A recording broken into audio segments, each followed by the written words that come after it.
Hi. Sorry I haven't been making so many videos lately. I was planning on making one every few days, but I've been feeling kind of crap and lots of insomnia and coughing. Kind of sounds like bronchitis, I don't know, and my head hurts, so if my eyes are a bit squinty, that's why. Yeah, I like complaining. It's good for the soul. So I wanted to talk about triggering pictures, videos, what have you, that get posted pretty much anywhere, like so many places, bloody gory cuts and icky stuff, that personally I do, did. I haven't cut in a year. It's going to be a year in a few days. I'm going to make a video on my 1-year anniversary, which is very soon, and I'm pretty freaking psyched.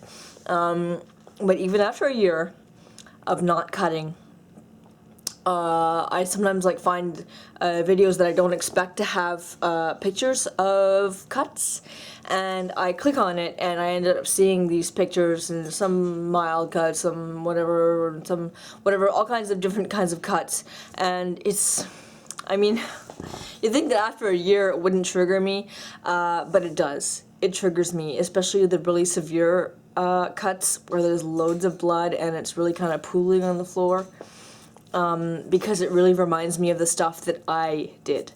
And I think that some people really feel like they're trying to tell their story by showing their cuts.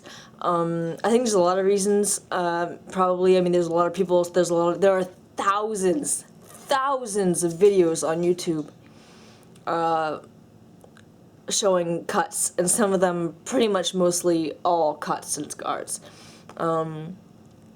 And seeing all this blood and you know, fresh cuts, it's just, I mean, okay, so I'm gonna try and put my head maybe they're trying to tell their story. Maybe they're trying to just say, see me, I'm in pain. Maybe they think they're gonna help people by showing what self-injury really is. Whatever the case, I imagine anyone doing it would think that they're doing good, that they're doing something positive, self-expression, helping others, but honestly it's not helping me, and I know that there are a lot of people out there that it is not helping, and that it is triggering, and that it actually can drive people to cut themselves. And if they see cuts that are worse than their own, it's kind of like a cutter's instinct to want to do worse, to feel like they've been bested in some way, which is pretty weird. But it's a fact. There's a kind of a competition. It's not actually like, oh, I want to be the best cutter. It's just like, maybe I'm not as in pain, or maybe I'm not, I don't know, you always want to do worse than the cuts that you did before. Maybe you started off slowly and you get worse and you get worse, but you always want to do worse. And if you see someone who's done worse, it's like they've done what you want to do, and you wish that, you know, and maybe it can get people to cut worse. So these pictures, yes, they are triggering. I see them and I miss it. I miss cutting. It makes me want to cut. I mean, I won't. I refuse. I absolutely refuse. I will not cut.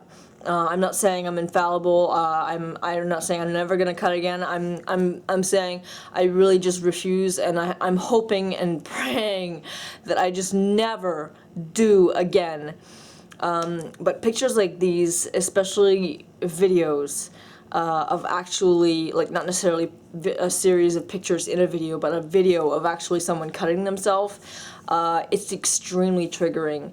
And I would say that if I were still in a time where I was cutting and I was allowing it for myself, it's not that it's something that you just, like, can totally just control. I mean, cutting is really hard to control, but if I wasn't, like, in the place in my mind, the progress that I've made, I'm pretty sure those pictures would have made me cut. They would have just, like, say, well, why not? Why don't I just do what these people have done and what I want to do? Because clearly I want to do it, so why not? So basically I'm just saying, it doesn't affect everyone. Some people don't find it triggering. There was a time I didn't, but I do. I find it triggering, and I'm just putting that out there. I'm saying I find it triggering. I know for a fact a lot of people find it triggering, so if you think that you're trying to do good by putting those videos up, I don't know, it's not for good. If you want to express what self-injury really is, talk about it, because self-injury isn't actually about the cuts themselves. It's about what's behind the cuts. So talk about it. If you don't want to put your face to the camera, write it, type it. Yeah. So, I mean, if anything, put a trigger warning. Even like often the pictures, they're in the thumbnails of these videos end up being cuts. So if you type in self-harm on YouTube, you'll find a lot of pictures in the thumbnails, and already that's triggering. So obviously I can't tell anyone what to do, but what I would hope is that as many people as possible would put trigger warnings, would let people know. Like, what I like to do is, even if I'm just talking about something that's going to be really triggering, I'll say so in the beginning of the video, and I might even write it in the description and stuff like that.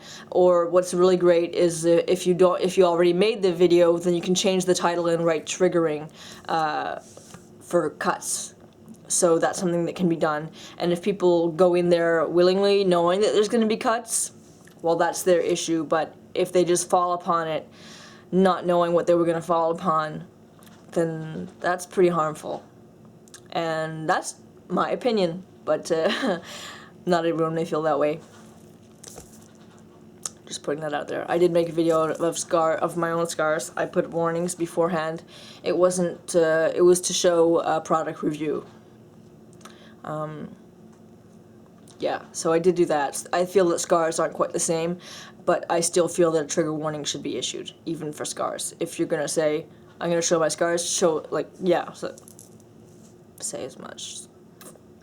Because if you, yeah, just shutting up now. I should go to bed.